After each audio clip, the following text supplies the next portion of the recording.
Woodswallows of Australia.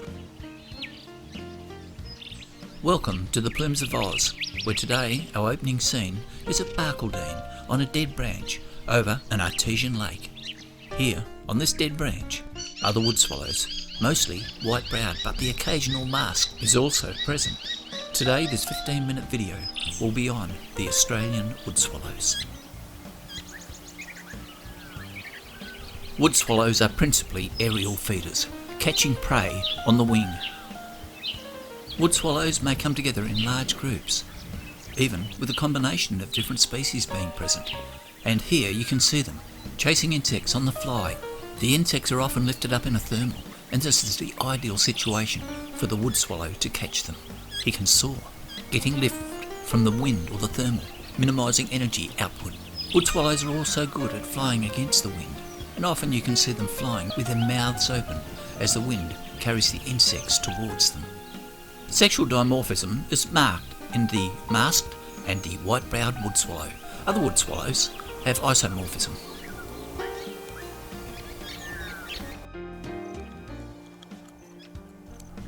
Though we think of these birds as being aerial feeders, they will also glean from trees.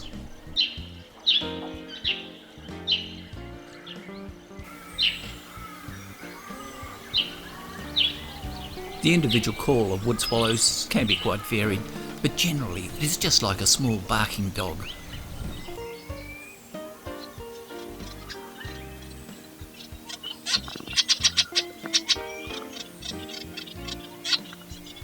Wood swallows belong to the family Artemidae, and they all belong to the same genus Artemus, which literally means butcher, and indeed they are related to the butcherbirds and currawongs. When looking at wood swallows, one has to think in terms of 50 shades of grey, because indeed the dark and the white blends into the grey. The next thing to think of is the persisting allomelanin. Remember, allomelanin is the redhead type melanin, which is common amongst young birds. But in wood swallows, this persists into adulthood of several species. Here out in the deserts of South Australia are two masked wood swallows, a male and a female. Look at the female chest. Notice how it has a reddish tinge. These two birds were, I believe, a pair, not juveniles, as they were the only birds present.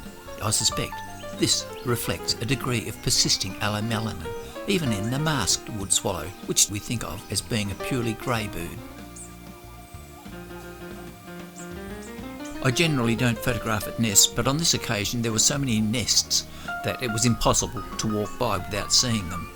I'm always amazed with wood swallows how flimsy the nests are. Here the adult was standing on a small bit of bark. It's ready to fall off from a dead branch above it. And in that branch it's built its typical cup-shaped nest with twigs and small pieces of grass.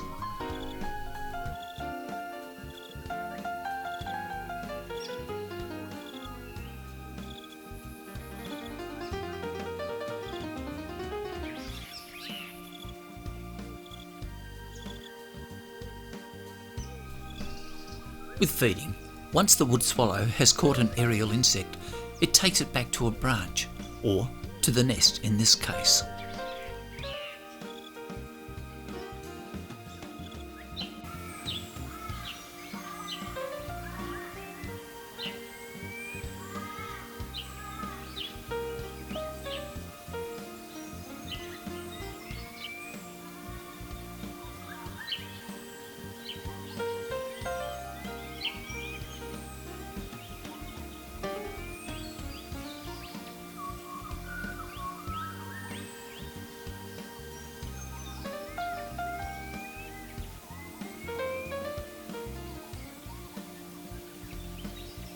Here is an open area with a tree-lined perimeter. Notice the wood swallows above the trees. They are feeding.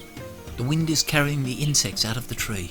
This is the ideal situation for a wood swallow to feed, using the wind to get lift and flight speed.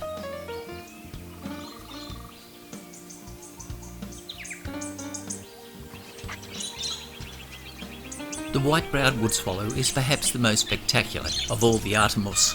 Like the preceding masked wood swallow, there is significant sexual dimorphism. The male has rich rufous colours, whereas the female is more to a grey. But the main feature of the white-browed wood swallow, as its name suggests, is the white eyebrow, so the species name is supercilious. This bird and the little wood swallow are the most rufous coloured of all the wood swallows. Comparing rufous colouring in the other Artemus relatives like the butcherbirds, it is amazing how often the allomelanin persists. Look at these young butcherbirds, the grey and the pied. Both have persisting apomelanin until 2 or 3 years of age. Again, listen to the background noise of these wood swallows. To me it sounds like a small group of yapping miniature poodles. In spring and summer, the wood swallows breed. The reason for this is that the rain and the warm weather helps the insects to multiply. There are more flying insects, on-the-ground insects, and insect larvae are abundant. With this new food supply, the wood swallows will breed. They feed not only in the air, but also on the ground. This takes place more in the mornings and on cooler days when there are no thermals or wind blowing.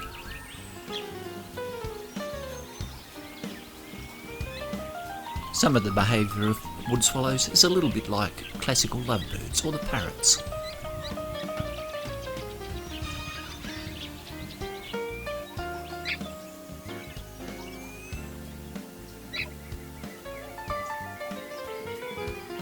Gleaning like this from the lower canopy happens when there is cooler weather or there is no wind to lift the insects into the air. More generally, wood swallows will sit at the top canopy, waiting for the wind to lift the insect, for they prefer to catch on the fly.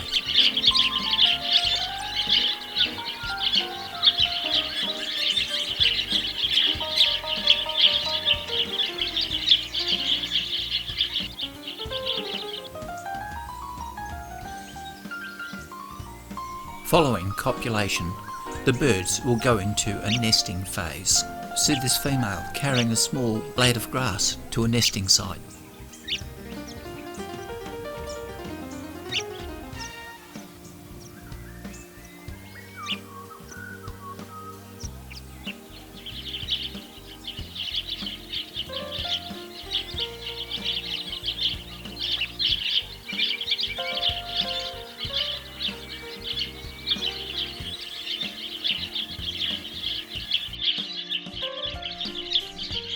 Again, the nest is a simple cup-shaped nest with twigs and grass on a piece of bark fallen away from a dead limb. A very flimsy structure. Sometimes they will nest in the fork of a tree as shown on the insert.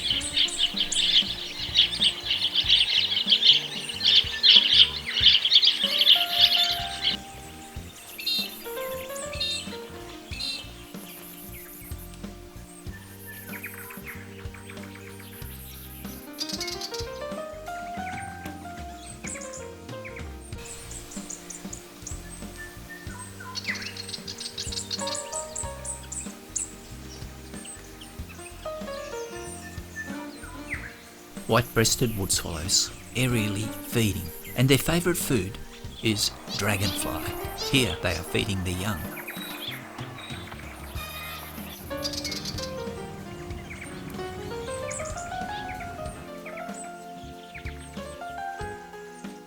The white-breasted wood swallow was once called the white-rumped wood swallow. Look at the immature birds and you can see the white rump quite easily.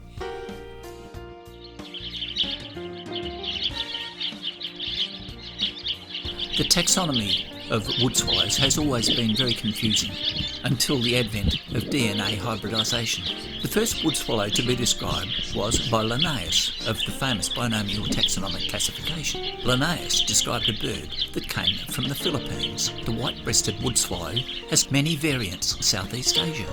Indeed, wood swallows are found from India to China, coming down through Indonesia, Papua New Guinea and Australia. Linnaeus initially put the wood swallow that he examined in with the shrikes. The next to describe the wood swallow was John Latham, who received a specimen from Sydney, which was indeed a dusky wood swallow. And soon after that, the term Artemis was used to describe the genera which we now regard as wood swallows. Artemis, this generic terminology for wood swallows, was continued by John Gould. But 50 years after Gould's publication, Greg Matthews published another series on the Australian birds. Greg Matthews looked at the wood swallows and said, well, some of these birds don't show sexual isomorphism, so they should be put into a separate genera. He kept the mask and the white-browed wood swallow as Artemis, but changed the genera name of the other isomorphic wood swallows. Fortunately, DNA hybridisation arrived, and now all the wood swallows are in the same genera, Artemis.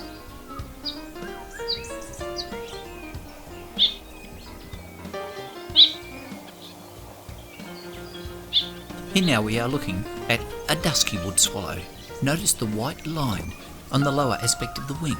The first 3 primary feathers are white. This allows for easy identification of the dusky. It is present in both the male and the female, as they are isomorphic, and its species name is Cyanopterus, for the bill on the dusky is the most blue of all the wood swallows. John Gould, who spent considerable time living in Tasmania, noted that this bird wasn't present in winter, and it migrated there only in summer. In Tasmania, it generally raised 2 broods of chicks. Most of the Australian wood swallows have a migratory pattern.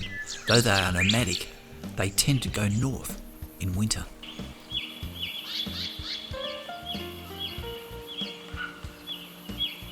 Another feature of wood swallows is that they all have white tips to the tail feathers or rectrices. Sometimes this is very hard to see. For instance, in the white-breasted wood swallow, it is just a very thin line at the tip of the tail feather. Dusky wood swallows will come to small water holes like this and drink. This is a little unusual for most of the other wood swallows.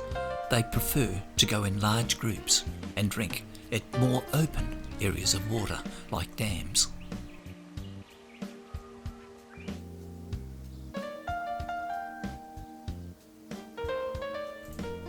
The white tips on the tails of the wood swallows can be broken, and in the little wood swallow, and to a lesser extent in the dusky wood swallow, the central rectrices are still black. The little wood swallow has no visible grey when it's perched. Indeed, it is a dark bird with a rich chocolate colour, darker around the eye like all other wood swallows, but the pale parts can be seen when it flies. The contrast with the deep chocolate colour and the white tips on the tail and the pale underwing is so noticeable as soon as the bird goes into flight.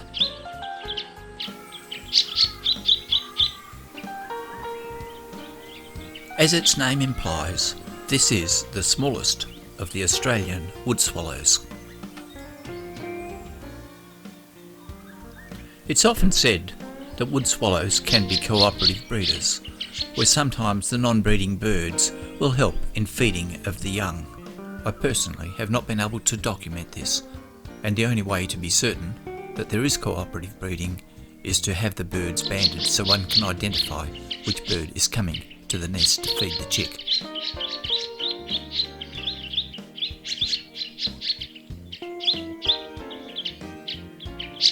The black-faced wood swallow has a fairly wide distribution throughout mainland Australia, and on Cape York it is probably the most dominant of all the wood swallows. The little wood swallow is also found on Cape York. At Artemis Station on Cape York, one can find the golden-shouldered parrot, and these birds nest in anthills. It may well be that the wood swallows, particularly the black-faced wood swallow, may play a protective role in ensuring the continuity of the threatened golden-shouldered parrot. Just watch how this whistling kite keeps moving away from an area where the wood swallows are breeding. He is driven by the non-breeding birds attacking him. Wood swallows are very effective in flight, and any bird in flight being attacked by 2 or 3 wood swallows will tend to move on. So in Cape York, where the golden-shouldered parrot is being attacked by butcherbirds, they will find protection if they are breeding in the same area as the wood swallows. It is thought that the wood swallow as a bird genus devours more insects than any other genus of birds in Australia. This is why it is important to maintain habitat for these birds. They are mostly nomadic, moving into areas after the rain when the insects start to flourish. They will also follow eucalypt blossom because this also attracts insects. They will eat the nectar, but mostly they are on the flower looking for insects.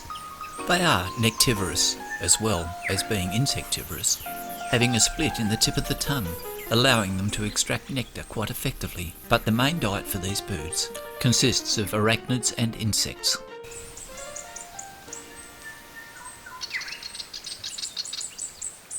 On behalf of Plumes of Oz, I would like to thank you for watching this video. We have enjoyed putting it together and I hope you have enjoyed it just as much as we have.